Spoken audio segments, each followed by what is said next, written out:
ఈ రోజు ఒక చిన్న ప్రశ్నతో మొదలు పెడతాను. మీరు రోజు పని చేస్తున్నారు, డబ్బు సంపాదిస్తున్నారు, కానీ ఏదైనా ప్రమాదం జరిగితే, రేపు పని చేయలేని పరిస్థితి వస్తే, లేదా వయసు పెరిగాక ఆదాయం ఆగిపోతే, అప్పుడు నిజంగా మీ వెంట ఎవరు ఉంటారు? ఎవరు చూసుకుంటారు? ఎవరు హామీ ఇస్తారు కదా? ఇదే ప్రశ్నకి సమాధానంగా కేంద్ర ప్రభుత్వం తీసుకొచ్చిన ఒక కీలకమైన ఇనిషియేటివ్ గురించే ఈ రోజు మాట్లాడబోతున్నాను. ఇది ఒక సెక్యూరిటీ లేయర్. ఇది ఫ్యూచర్ లో వచ్చే గవర్నమెంట్ వెల్ఫేర్ స్కీమ్స్ కి ఫౌండేషన్. కాబట్టి ఈ వీడియోని చివరి వరకు చూడండి. ఎందుకంటే సోషల్ మీడియాలో తిరుగుతున్న హాఫ్ నాలెడ్జ్ కాదు, official and verified complete picture నే ఈ వీడియోలో మీకు క్లియర్ గా చెప్తాను. సో వీడియోని స్కిప్ చేయకుండా పూర్తిగా చూడండి. మీలో ఇంకా ఎవరైనా మన ఛానల్ ని కొత్తగా చూస్తున్నా లేదా సబ్స్క్రైబ్ చేసుకోకుండా చూస్తున్నట్లయితే బాస్ వాలా డైలీ తెలుగు ఛానల్ ని సబ్స్క్రైబ్ చేసుకోండి. బెల్ ఐకాన్ ప్రెస్ చేయడం అస్సలు మర్చిపోకండి. ఇక ఏ మాత్రం ఆలస్యం చేయకుండా టాపిక్ లోనికి వెళ్ళిపోదాం.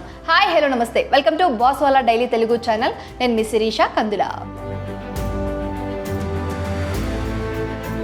ముందుగా మీకు 5 క్లియర్ రీజన్స్ చెప్తాను ఈ వీడియో ఎందుకు ఇంపార్టెంట్ అనేది. మొదటిది, ఈ శ్రమ్ అనేది 100% సెంట్రల్ గవర్నమెంట్ స్కీమ్, ప్రైవేట్ కాదు, స్టేట్ ఓన్లీ కాదు. రెండవది, ఒకసారి రిజిస్టర్ అయితే మీకు life time universal account number UAN వస్తుంది. మూడవది, ప్రమాదం జరిగితే 2 లక్షల వరకు యాక్సిడెంట్ ఇన్సూరెన్స్ కవర్ ఉంటుంది. నాలుగోది, pension, DBT benefits, future schemes అన్నిటికీ ఇదే బేస్ డేటాబేస్. ఐదవది, ఫ్యూచర్ లో వచ్చే వెల్ఫేర్ స్కీమ్స్ కి మళ్ళీ డాక్యుమెంట్స్ ఇవ్వాల్సిన అవసరం తగ్గుతుంది. ఇక ఇప్పుడు స్టెప్ బై స్టెప్ గా మొత్తం సమాచారాన్ని క్లియర్ గా చెప్తాను చూడండి. మొదటిది, ఈ శ్రమ్ కార్డ్ అంటే ఏంటి చెప్తా చూడండి. ఈ శ్రమ్ కార్డ్ అనేది ministry of labour and employment, government of India తీసుకువచ్చిన ఒక national database for unorganised workers. అంటే దేశంలో పనిచేస్తున్న అన్ఆర్గనైజ్డ్ సెక్టార్ వర్కర్స్ ని ఒక నేషనల్ ప్లాట్ఫామ్ లో రిజిస్టర్ చేయడమే దీని మెయిన్ ఎయిమ్. దీన్ని కరెక్ట్ గా అందరికీ అర్థమయ్యేలా చెప్పాలి అంటే, దేశంలో ఎంతమంది డైలీ వేజ్ వర్కర్స్ ఉన్నారు,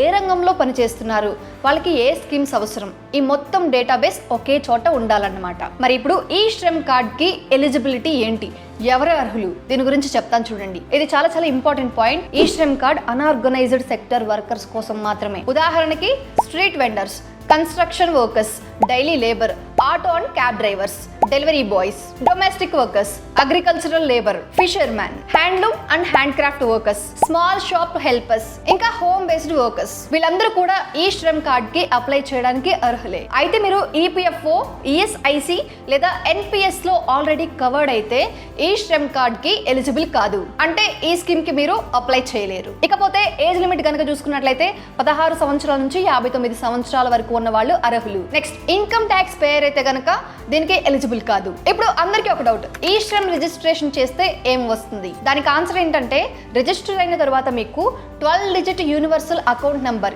UAN వస్తుంది. మీ పేరు మీద ఈ శ్రమ్ కార్డ్ జనరేట్ అవుతుంది. అక్కడ మీకు ఏదైతే UAN వస్తుందో అది లైఫ్ టైం వ్యాలిడ్. అంటే మీరు చేసే పని చేంజ్ అయినా, లొకేషన్ మారినా ఇదే నెంబర్ ఉంటుంది. అంటే ఎంప్లాయీస్ ఎవరైతే కార్పొరేట్ కంపెనీ లేకపోతే సాఫ్ట్వేర్ రిలేటెడ్ ఎలాంటి వర్క్ చేస్తున్న వాళ్ళకైనా ఒక UAN నంబర్ అనేది ఉంటుంది, PF రిలేటెడ్ అలా అన్నట్టు. సో ఇప్పుడు accident insurance and real verified benefits గురించి తెలుసుకుందాం. ఇది చాలా మందికి తెలియని ఒక ఇంపార్టెంట్ పాయింట్. ఈ శ్రమ్ కార్డ్ హోల్డర్స్ కి ప్రధానమంత్రి సురక్ష బీమా యోజన PMSBY కింద యాక్సిడెంట్ డెత్ అయితే 2 లక్షలు, పర్మనెంట్ డిసేబిలిటీ అయితే 2 లక్షలు, పార్షియల్ డిసేబిలిటీ అయితే 1 లక్ష.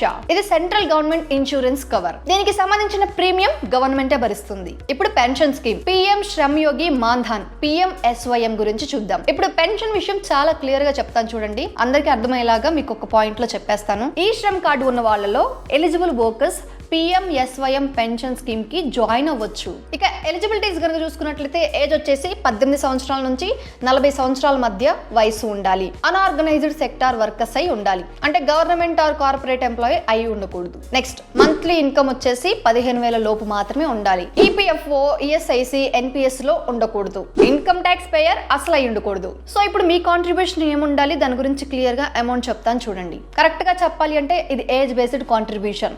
మీరు జాయిన్ అయ్యే ఏజ్ బట్టి కాంట్రిబ్యూషన్ మారుతుంది. 18 సంవత్సరాలు ఉన్నప్పుడు జాయిన్ అయితే 55 రూపాయలు నెలకు పే చేయాల్సి ఉంటుంది. ఏజ్ పెరిగే కొద్దీ కాంట్రిబ్యూషన్ కూడా పెరుగుతుంది. అదే 40 సంవత్సరాలు అప్పుడు జాయిన్ అయితే నెలకు 200 రూపాయలు పే చేయాలి. మీరు ఎంత కాంట్రిబ్యూట్ చేస్తే సెంట్రల్ గవర్నమెంట్ కూడా సేమ్ అమౌంట్ మ్యాచ్ చేస్తుంది. ఇప్పుడు పెన్షన్ బెనిఫిట్ గురించి చూద్దాం. ఇప్పుడు అందరూ అనుకుంటూ ఉంటారు, మేము ఇలా నెలకి ఇంత కట్టడం వల్ల మాకు ఉపయోగం ఏంటి అని. సో దానికి సంబంధించిన పెన్షన్ బెనిఫిట్ గురించి ఇప్పుడు చెప్తాను చూడండి. ఈ స్కీమ్ లో రెగ్యులర్ కాంట్రిబ్యూషన్ చేస్తే 60 సంవత్సరాల ఏజ్ వచ్చిన తర్వాత ప్రతి నెల 3000 రూపాయల పెన్షన్ అనేది గ్యారంటీగా వస్తుంది. ఇది నేను చెప్తున్న మాట కాదు, సెంట్రల్ గవర్నమెంట్ నుంచి వచ్చిన ఇన్ఫర్మేషన్. ఒకవేళ పెన్షనర్ గనక చనిపోతే వాళ్ళ యొక్క స్పౌజ్కి 50% పెన్షన్ అంటే 1500 రూపాయలు అనేది కంటిన్యూస్గా వస్తుంది ప్రతి నెల. ఇది different benefit scheme, market risk అస్సలు లేదు. ఇకపోతే health insurance, Ayushman Bharat link, దానికి దీనికి సంబంధం ఏంటో చెప్తాను చూడండి. నేను ఈ మధ్యనే ఆయుష్మాన్ భారత్ స్కీమ్కి సంబంధించి ఒక వీడియో చేశాను.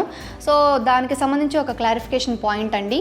ఈ Shram card itself health insurance ఇవ్వదు, కానీ ఈ శ్రమ్ డేటాబేస్లో ఉన్న ఎలిజిబుల్ ఫ్యామిలీస్ని ఆయుష్మాన్ భారత్ PMJAY స్కీమ్కి లింక్ చేస్తారు. ఇక అంతా బాగుండి ఎలిజిబిలిటీ ఉంటే 5 లక్షల వరకు ఫ్రీ హెల్త్ ఇన్సూరెన్స్ లభిస్తుంది. ఇప్పుడు మెయిన్ ఇంపార్టెంట్ పాయింట్, రిజిస్ట్రేషన్ ఎలా చేయాలి? దీనికి మీరు 2 waysలో అప్లై చేయొచ్చు. మీకు దగ్గరలో ఉన్న కామన్ సర్వీస్ సెంటర్కి వెళ్ళి నేరుగా ఆఫ్లైన్లో అప్లై చేయవచ్చు. ఇక నెక్స్ట్ అఫీషియల్ పోర్టల్ eshrm.gov.in వెళ్ళి మీరు అక్కడ ఆన్లైన్లో క్లియర్గా అప్లై చేసుకోవచ్చు. దీనికి కావాల్సిన డాక్యుమెంట్స్ ఏంటంటే Aadhaar linked mobile number, bank account details. అయితే మీకు ఇప్పుడు క్లియర్గా అర్థమయ్యేలా క్విక్గా అప్లికేషన్ ప్రాసెస్ ఎలా ఉంటుంది, ఎలా స్టార్ట్ చేయాలి అనేది చెప్తాను చూడండి. దానికోసం ముందుగా క్రోమ్ని ఓపెన్ చేసి eshrm.gov.in అని సెర్చ్ చేయండి. ఇక్కడ మనకు ఒక పోర్టల్ ఓపెన్ అవుతుంది. ఇప్పుడు గో టు మెయిన్ పేజ్. ఇక్కడ చూడండి, మనకి platform worker registration on eShram అని ఉంది కదా, దానిపైన క్లిక్ చేయాలి. ఇక్కడ చూడండి, ప్లాట్ఫామ్ వర్కర్ రిజిస్ట్రేషన్ అని కనిపిస్తుంది కదా, దాని కింద మొబైల్ నెంబర్ అని ఉంది. ఇంకా బ్రాకెట్లో క్లియర్గా మెన్షన్ చేశారు, ఆధార్ లింక్డ్ మొబైల్ నెంబర్ ఏదైతే ఉంటుందో దాన్ని మాత్రమే మనం ఇక్కడ ఇవ్వాల్సి ఉంటుంది. అంటే ఎవరికైతే ఈ శ్రమ్ కార్డ్ కోసం అప్లై చేస్తున్నారో వాళ్ళ యొక్క మొబైల్ నెంబర్. అండ్ దాని కింద చూడండి, ఎంటర్ క్యాప్చా అని ఉంది. ఇక్కడ ఏదైతే క్యాపిటల్ లెటర్స్ అవ్వచ్చు, నెంబర్స్ అవ్వచ్చు, స్మాల్ లెటర్స్ అవ్వచ్చు, క్లియర్గా ఇక్కడ ఉన్నట్టు క్యాప్చాని ఎంటర్ చేసిన తర్వాత are you an active member of employees provident fund organization EPFO అని వస్తుంది కదా. అంటే ఏంటంటే మీరు ఏదైనా ఆఫీస్లో కార్పొరేట్ కావచ్చు, లేకపోతే గవర్నమెంట్ ఎంప్లాయీ కావచ్చు, వర్క్ చేస్తున్నట్లయితే ఈ EPFO అనేది ఉంటుంది. సో ఇది ఉన్న వాళ్ళకి యాక్చువల్గా అసలు ఈ కార్డు రాని రాదు. సో అప్లై చేసే వాళ్ళు చూసుకోండి.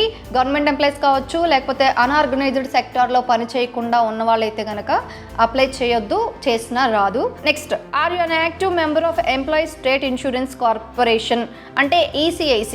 ఇది కూడా సేమ్, మీరు ఎంప్లాయీ అయితే కనుక కార్పొరేట్ ఎంప్లాయీ కావచ్చు, గవర్నమెంట్ ఎంప్లాయీ కావచ్చు, మీరు వర్క్ చేస్తున్నట్లయితే ఆర్గనైజ్డ్ సెక్టార్లో మీకు ఈ స్కీమ్కి సంబంధించి ఏం కార్డ్స్ రావు. సో అలాంటి వాళ్ళు మాత్రమే అప్లై చేయండి. అండ్ వీటన్నిటికీ నో పెట్టేసి జస్ట్ సెండ్ OTP అని క్లిక్ చేస్తే ఇక్కడ మనం ఎవరిదైతే మొబైల్ నెంబర్ ఇచ్చామో ఆధార్ లింక్డ్ వాళ్ళకి OTP అనేది వెళ్తుంది. ఆ తర్వాత పేజెస్ అన్ని ఒక్కొక్కటి ఓపెన్ అవుతూ ఉంటాయి.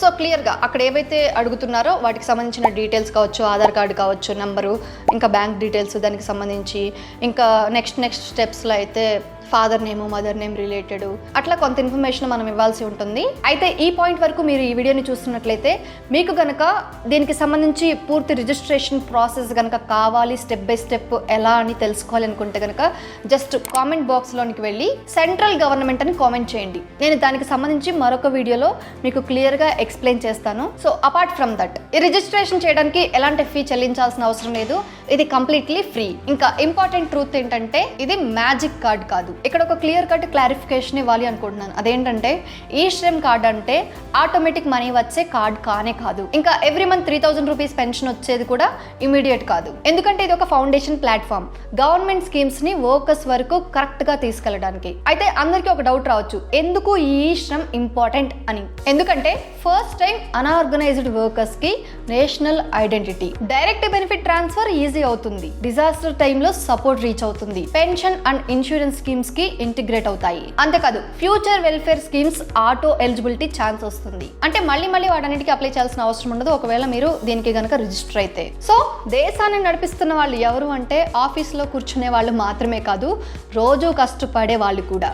అంటే అనార్గనైజ్డ్ సెక్టార్లో పనిచేసే వాళ్ళు కూడా. అలాంటి వారి కోసం కేంద్ర ప్రభుత్వం తీసుకొచ్చిన జెన్యూన్ ఇనిషియేటివ్ ఇదే, ఈ శ్రమ్ కార్డ్. ఒకవేళ మీరు కనుక ఈ కార్డ్ని అప్లై చేయడానికి ఎలిజిబుల్ అయితే డిలే చేయకుండా తప్పకుండా అప్లై చేయండి. ఎలిజిబుల్ అంటే ఏంటో తెలుసు కదా, మీరు ఏ ఆర్గనైజ్డ్ సెక్టార్లోనూ కూడా వర్క్ చేయకూడదు. నెక్స్ట్, మీ కుటుంబానికి ఫ్యూచర్ సెక్యూరిటీ ఇవ్వండి ఈ కార్డ్కి అప్లై చేసి. సో ఈ వీడియో కనుక మీకు యూస్ఫుల్ అనిపిస్తే తప్పకుండా ఒక లైక్ చేయండి, షేర్ చేయండి. ముఖ్యంగా లేబర్ వర్కర్స్ వరకు ఈ వీడియోని చేరేలా చేయండి. సో అర్థమైంది కదా అండి, ఈ వీడియో మీ అందరికీ ఉపయోగపడుతుందని అనుకుంటున్నాను. తప్పకుండా ఈ శ్రమ్ కార్డ్కి అయితే అప్లై చేయండి. ఫ్యూచర్లో రాబోయే ఏ వెల్ఫేర్ స్కీమ్స్ అయినా సరే ఈ కార్డ్ యొక్క డేటాబేస్ ఆధారంగానే వస్తాయి, అందరికీ శాంక్షన్ అవుతాయి. సో అంతే అండి, ఇలాంటి మరొక ఇంట్రెస్టింగ్ అప్డేట్తో మళ్ళీ ముందుకు వస్తాను. అప్పటి వరకు మన బాస్ వాళ్ళ డైలీ తెలుగు ఛానల్లో చాలా రకాల ఇన్ఫర్మేటివ్ అప్డేట్స్ ఉంటాయి. ఒక్కసారి ఛానల్ పేజ్ని విజిట్ చేసి చూడండి, మీకే అర్థమవుతుంది ఎలాంటి వీడియోస్ ఉన్నాయి, ఎలాంటి ఇన్ఫర్మేషన్ ఉంది అని చెప్పేసి. ఇంకా మీరు చేయాల్సిన మీకు ఏమైనా డౌట్ ఉన్నా లేదా మీకు ఏమైనా ఇన్ఫర్మేషన్ కావాలన్నా సరే జస్ట్ ఆ టాపిక్ని కామెంట్ చేయండి. నేను దానికి సంబంధించి మరొక వీడియోలో మీకు ఎక్స్ప్లెయిన్ చేయడానికి ప్రయత్నిస్తాను. సో అంతే అండి, ఇది వాళ్ళ మన అప్డేట్. ఇలాంటి మరొక ఇంట్రెస్టింగ్ అప్డేట్తో మళ్ళీ ముందుకు వస్తాను. అప్పటి వరకు stay tune to boss Wala daily Telugu channel. Signing off Shirisha Kandila. Boss Wala. Be the boss.